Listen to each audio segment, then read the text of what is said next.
feel like I'm doing stand-up. This is kind of nuts. Look at this, I'm Korea boo as hell. Look, I've even got a little Korean boy here. 안녕하세요. 네, 오징어 게임 이 리뷰에 오신 것을 환영합니다. Welcome everybody to my long overdue review of Squid Game 2. You may already know, but Season 2 is only half of the complete package. Season 3 is going to be the definitive final season of Squid Game, which was filmed directly alongside Season 2. What this means is that Squid Game Season 2 is effectively untouchable. Is it possible to criticize something that could effectively redeem itself the following year?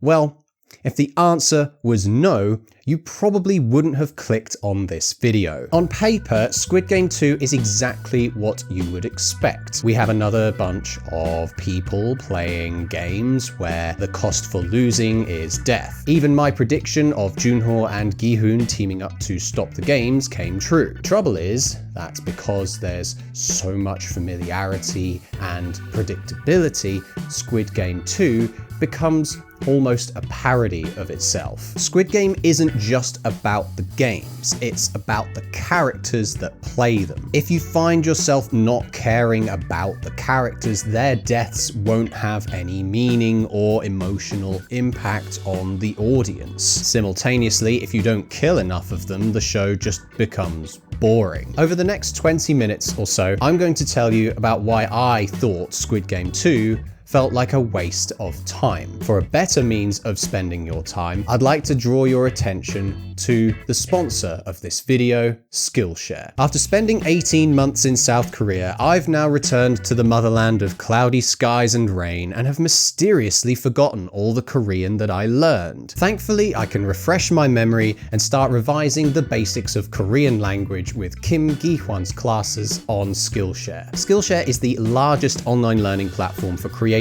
and curious people. There are tons of classes on productivity, writing, photography, you name it. With the introduction of learning paths, you can now commit to a curated and sequential series of classes to master a specific skill of your choosing. Signing up to Skillshare through regular means only gets you a 7-day free trial. The first 500 people to use my link in the description will receive a 1-month free trial of Skillshare. Using my link also helps continue the financial support of the channel, so if you want to support me without spending a single penny, this is the way you do it. Now, without further ado, let's get on with the review.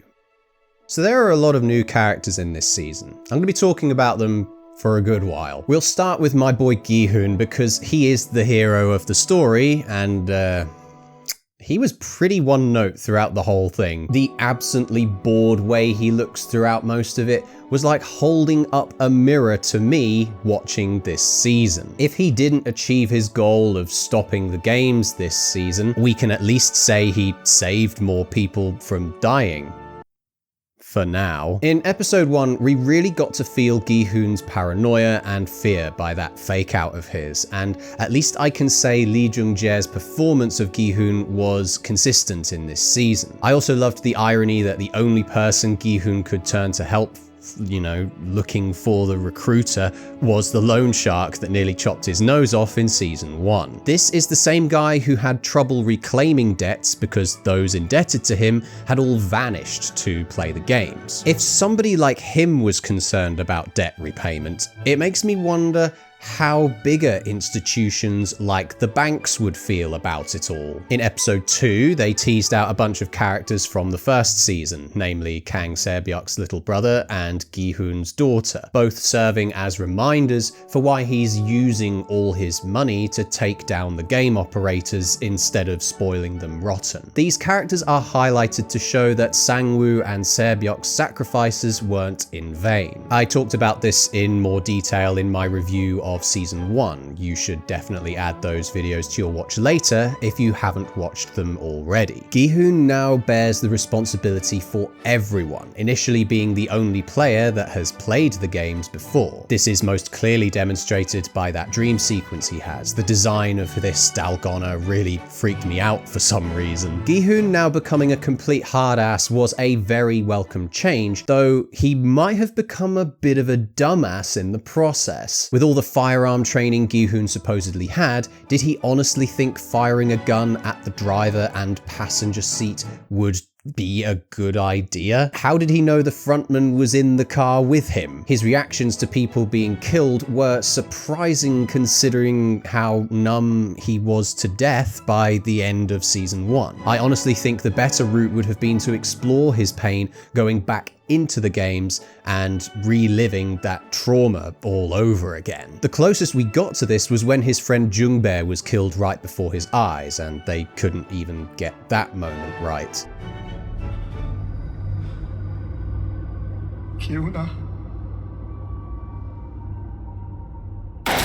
The fact he says it off screen with echo tells you all you need to know. This dialogue was added in post. Killing Junbae swiftly would have been the preferred choice if they really wanted to nail both the powerlessness of Gihun and the fruitlessness of his rebellion. I didn't particularly mind Jungbae being in the games. He is a returning character from Season 1 after all. The coincidence of him showing up isn't exactly out of the question, but it wasn't exactly like he was a great influence on Gihun to begin with. This marine malarkey was weird as well. You'd think Daeho suddenly having the shakes might have been developed a little earlier on. All the death he'd witnessed up until that point didn't seem to faze him, but the moment they put a gun in his hands, it's suddenly different. I suppose he could have experienced some kind of PTSD during his time in the Marines, but am I really expected to wait for the next season just to find this out? Don't ask questions. Just consume product and then get excited for next product. Despite Gihun feeling like he was dealt a bad hand in this season, nothing compares with what happened to Junho. They make Junho look like a big dummy in Season 2. He had some cute and amusing antics in the city as a traffic cop, and searching the islands with this bearded chap was a worthy starting point for him this season. The hunt for Gihun's tooth was far more interesting than actually revisiting the games, but then Junho's side of the story gets given so little time and attention. Gihun's army of mobsters are basically just alcoholics with guns, one of which owns a drone. Say, wouldn't the search for the island have been sped up exponentially if they just had one of these things from day one? Even the comic relief character Woo-seok barely made a dent of impact on me. If you think about Junho's rescue for more than 10 minutes, things start to get a bit fishy. He gets rescued by a guy on a boat, cruising around near the island they are looking for, who mysteriously can't remember what island he went to that day? How is Junho not completely sus about this guy?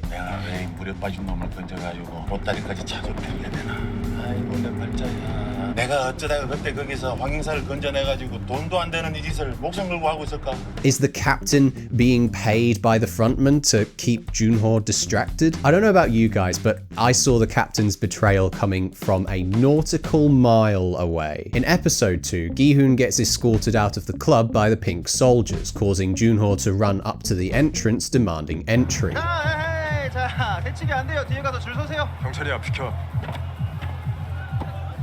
경찰들 줄 서 있는 거 안 보여요?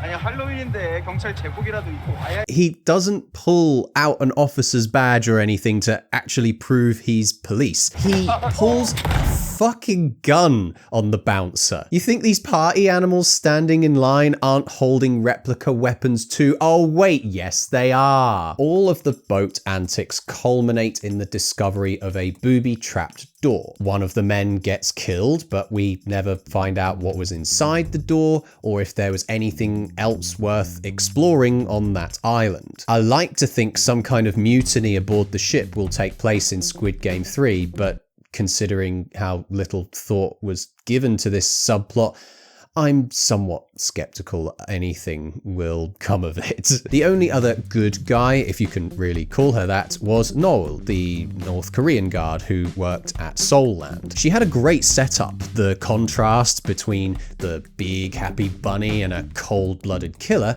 made for an interesting character. I loved the shot of her burning the picture slowly, zooming in on the rabbit. That sweet innocent side is being destroyed in order to become a heartless guard. She's another North Korean character suffering under the pressures of living in the South, separated from her family. I genuinely was under the impression she was going to become a Sebyok replacement until she put on the uniform. The twist that she was a guard gave episode 2 a really good conclusion. In episode 5 as well, she gets pinned down by those other guards. That was pretty horrific. My assumption that all the soldiers were recruited from the North gets cast to the wind. The binary perspective of North bad, South good might not be as clear-cut as we would like to believe. Sadly, her story doesn't go anywhere, and the dad character, who she also works with in the park, ends up in the games and just dies, presumably. Ooh, did Noeul kill him? Would it matter? Would anybody care? I really wish that Noel's story wasn't just about the guards trying to sell organs again. Don't worry, there's a whole bunch of other recycled plot points I'll go into more detail about later in the review. Maybe Noeul realizes that there are worse things than death from her experiences in this season. The blood cancer child Nayeon contestants not being granted a complete death. Like, it's there, but surely somebody who is from North Korea would understand this sentiment already. Let's talk about some of the actual villains in this season. Squid Game 2 Episode 1 might be the best of the bunch for the inclusion and development of the recruiter character. Not only was the hunt for him very entertaining, but the sequence with the scratches and bread had me totally bewildered in a good way. It seemed to highlight that people who have nothing to lose would rather bet their only chance away than have some food. According to a Radio Times interview with writer-director Hwang Dong-hyuk, the recruiter is projecting his self-loathing. He apparently came from poverty and so tries to disassociate from the poor by putting on this little performance. Plus, the continual way he used the word suregi or trash to justify killing them was really haunting. Gong-yu's performance is astonishing as well. The rock, paper, scissors game gives you some idea of how unhinged he is, but it is only when he plays Russian roulette with Gihun do you realize that he's practically suicidal and could do with some help. The combined lighting and acting do a great job of showing a divided mindset. It must take a real level of insanity to carry on after previously being a guard, whilst being capable of killing your own father. Like, this shit was top quality. All the dog imagery that surrounds the recruiter in this episode was really good as well. You not only have Gihun repeatedly calling him a dog, but even the gags put on the loan sharks are shaped like dog bones. It's a shame because despite the combined powerhouse performances of the two actors, it was very clear who was going to win this game. I will at least credit the use of time to say goodbye here. I'm sure a lot of people who swoon over this actor will be feeling sad that he won't be making a comeback to the show ever again. I know I will. It was also a shame that this victory didn't get us any closer to finding out more about the recruiters, or how they find all the contestants, or how they get such an inordinate amount of information on the contestants. There was also the return of the big bad frontman, aka Player 001, aka Inho. His inclusion in the games was very interesting to me. We have to remember that he also won the games a decade prior, so having him back will no doubt have the VIPs, and by extension the audience, frothing with excitement. The tension he built up by deliberately messing up the Beyblade game was top notch, but I kept wondering would the VIPs know he's the frontman? They didn't know who he was in the first season. Would he risk his identity being known to these powerful people just to keep them entertained? I loved this whole when the cat's away mentality that takes over the guards once the frontman is put back into the games. Guards start taking off their masks, letting the organ harvesting happen again. None of this would have been allowed on his watch. Unfortunately, I think the showrunners shot themselves in the foot by revealing the frontman's identity at the end of season 1. Now, it can be forgiven somewhat knowing that a second season of Squid Game was never originally planned. However, going through the second season with this character who seems to know just a little too much about what's going on and also happens to be player 001, revealing him as being the frontman here would have made for a far more dramatic reveal. Instead, we knew he was going to betray Gihun at some point, so feels almost predictable. Also, in the final episode, like, Jesus Christ, it didn't take him long to get back into his frontman costume, did it? Now, there's one more villain I gotta talk about. Now, my wife, and I'm sure many of you also, find him to be an absolute treat. I find him to be really annoying. The fact he could never remember his friend's name, like, I've got to keep up with all the characters' names. Why couldn't he? It was so repetitive having him and his mates taking cheap shots at MG Coin constantly throughout the season 2. Like, every time this guy waltzed onto the screen, I wondered why nobody had killed him already. Now, my biggest reason for why I don't like Thanos has to do with the actor who plays him. TOP is basically just playing himself. 사람 너무 많아요. 사람 뺐다가 기사 뜨고 일 커져. Finally, did anyone else think he was just replacing the tough guy criminal character Doksu from the first season? Him beating up MG Coin and everyone watching? I swear Doksu did the same thing to Sebyuk in the first season. And he's not the only caricature in this season. There's another rich old man portrayed by an actor that is also a sex offender. All my praise for the unhinged character Inho in season 1 cannot be applied to this crackhead shaman character. Where the former was inappropriate, realistic, and entertaining, the fortune teller character just stinks. Her meta commentary and her dialogue seems way too on the nose for a show that is set in modern day reality. And who gave her fucking eyeliner? Gonna sound weird, but the best caricatures were probably the mum and son characters. They certainly aren't anything to rave about, but they were a lot less insulting than some of the other characters in this show. They threw a transgender character into the mix this season named Hyeonju. As expected, that decision sparked a lot of controversy on both ends of the political divide. At first, I cynically thought they put them in there just to meet diversity quotas. If that were the case though, why is the entire cast of Squid Game 2 Korean? I think transgenderism and homosexuality are largely frowned upon in South Korea. I think I can attribute it to the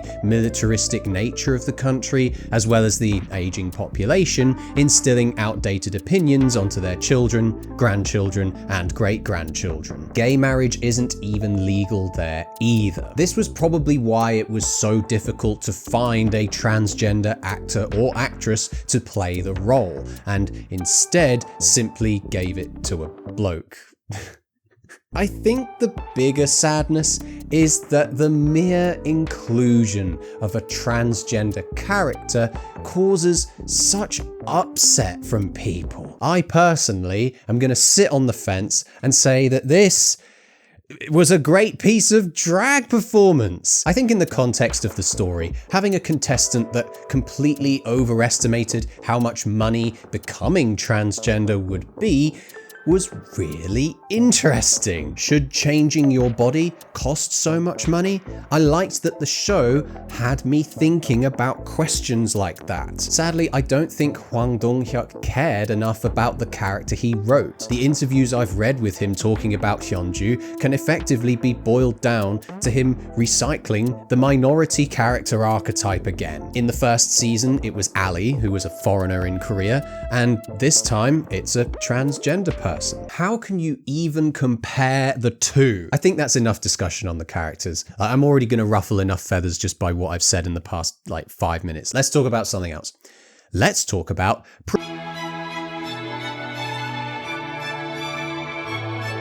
For the most part, the production elements are of a high standard. There's nothing technically wrong with Squid Game 2. It is a high-budget Netflix season after all. It's just the writing that has suffered the most. We'll talk about the plot and things in a little bit, but there's a few moments where I thought the production let the show down a little bit. They still have the stupid cinema sins ding in the title sequence. And there were also quite a few flashbacks to the first season I thought were a little unnecessary. On the one hand, it has been 3 years since the first series, but on the other, people who will watch Squid Game from the start, once it's all released, are going to find this extremely annoying. I was actually quite impressed by a moment in episode 5 when the actors successfully won Dakji and Bisokjigi in one take. Sadly, it didn't continue from there. Maybe I'm asking for too much to have, say, a character playing the dice throwing game successfully on camera, in one take, mind you. After all, I'm fairly certain they hired actors, not circus clowns, for this show. Possibly the weirdest element of production for me though, and I don't know if anybody else noticed this. For some reason, the cameramen got really trigger happy in this season. There are so many weird zooms in season 2. It just looks kinda amateur. I don't know how else to describe it. They weren't there in the first season, or either that or I simply didn't notice them, and I can almost guarantee they're gonna be there in season 3 if it was filmed alongside season 2. I'm gonna talk about the music now. Best piece of music, hands down, was the Dungle de Dungle Ge, Dungle Ge Dungle Ge, Bingle Bingle Bingle Bingle, something something something, 10 out of 10. Sadly, I can't say the same for the rest because my god,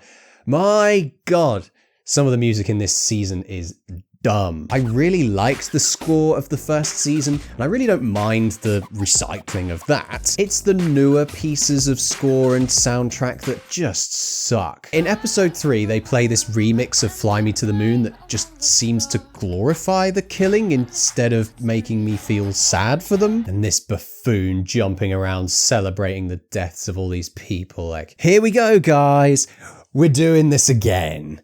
Yeah! Even the voting music is really unaffecting and dull, almost like background music. And there's this stupid farty trumpet music playing during Daeho's introduction as a marine. That sucks. Episode 5 has these really weak pieces of inspiring music for the characters, whilst they play Six Legs as well. Once again, it merely detracts from the horror of these games. Speaking of episode 5, what a drag! There's another round of voting. We barely spend any time with Junho on the outside. So much time is spent in the bunk beds with the characters just chatting, explaining their backstories. It's fucking dull. Episode 5 is also the result of 2 non-cliffhangers. It starts with the second half of Six Legs and ends with the start of the carousel game. It was bad enough ending the tug of war episode with a cliffhanger. They actually took the proverbial piss in this season. This season brought 3 new games to the table. Six Legs, the carousel one, and last but not least, Call of Duty Korean War. The last 15 minutes of episode 4 are a really cool little montage of Korean games you've probably never heard of. I certainly hadn't. Don't worry though, I'm sure all those famous people on TikTok and YouTube will show you how to perform them at home. The carousel game was definitely the best one of the three. There was some real carnal survival activity going on in this one, like the son getting dragged away from his mum, MG Coin bashing his way into one of the rooms, and the frontman killing that guy just so he could survive with Jungbae. All of it was really disturbing. Pacing wise though, they did a much better job by skipping over all the body hauling. Though I kind of wish the characters didn't get time to natter in between being let out and being perfectly positioned for the next round. Ending the season with this massive shootout was pretty cool, I'm not gonna lie. All Korean men are military trained, and that kind of makes their accuracy with a weapon a whole lot more believable than your regular call to arms in other TV shows. When Hyeonju gave them all the rundown on the MP5 and its various features, that was pretty sick. The limited ammo factor also raised the stakes a bit, giving this sequence its own game-like quality. Despite this season containing fresh new games, a lot of it was derivative as hell. Recycle. The possibilities are endless. If I wanted to see things that happened in the first season, I'd just watch the first season again. Contestants signing their contracts again. Could have been cut. Contestants having their photographs taken. Could have been cut. And the bit with all the people fangirling over Thanos was forced and cringe as well. Anyway, let's have a think. Oh yeah, the characters get to vote on whether they stay or end the games and walk away. The contestants did this once in the first season and had the choice to do it again if they wished. Now, for some weird reason, this season, they decided it would be mandatory for them all to vote after every game. Why?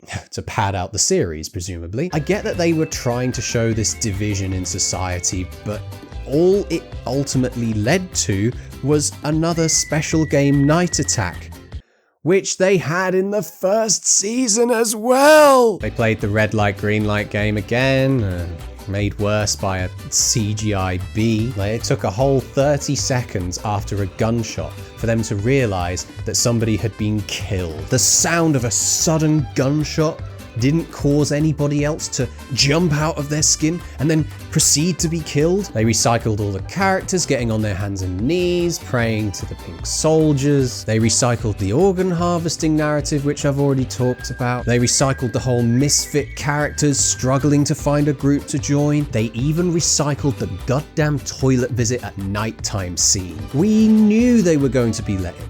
Why did they even bother? I can't believe they even had the Dark Horse character sweep in to go to the bathroom as well. Like, fucking hell. I'm so mad that they also recreated Gihun's flashback from the first season as well. Like, it has the same setup, staying up late in case of a night attack. It's just that this time, they have the characters talking about the past. All of this could have been avoided if there was just less focus on the games and more placed on developing those that were outside trying to infiltrate it. I feel like I've already said this, I'm just repeating myself now.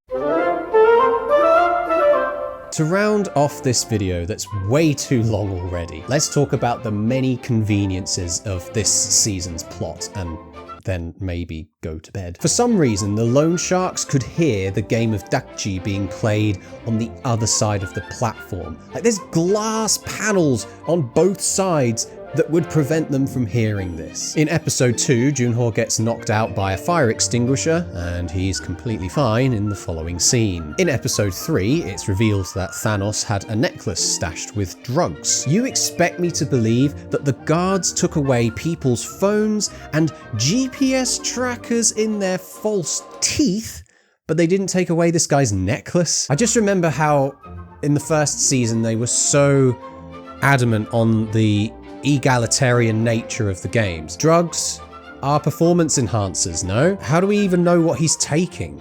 He's cheating, for God's sake. There is CCTV everywhere, and yet not once does Thanos get caught taking the drugs. You guys remember that bathroom fight as well?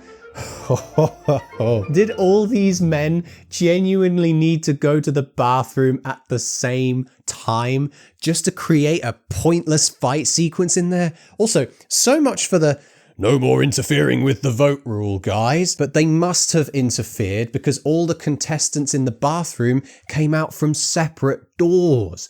What the final thing that was really stupid, using the mask for entry into the purple corridors. How did this CCTV not recognize a lack of pink or black uniform? So, did it suck? No, it's just underwhelming, I think, more than anything else. It kicked off so bloody well too. The first 2 episodes, I was pretty much set for adventure, but as soon as the games began, the showrunners initiated slog mode and everything just ground to a halt. I feel quite mixed about the characters at this point, some being outright character assassinations and some being, interesting enough, but not captivating. With the exception of the recruiter, but they only went and killed him off in the first episode, didn't they? Too much of a good thing, right? Also, so much for Hwang Dong-kyuk saying he was going to hire a team of people to help him write and direct Squid Game 2. TLDR, part 2 was not worth watching. Man, I've said my piece. Now let me rot in the ground again until I find something else to complain about.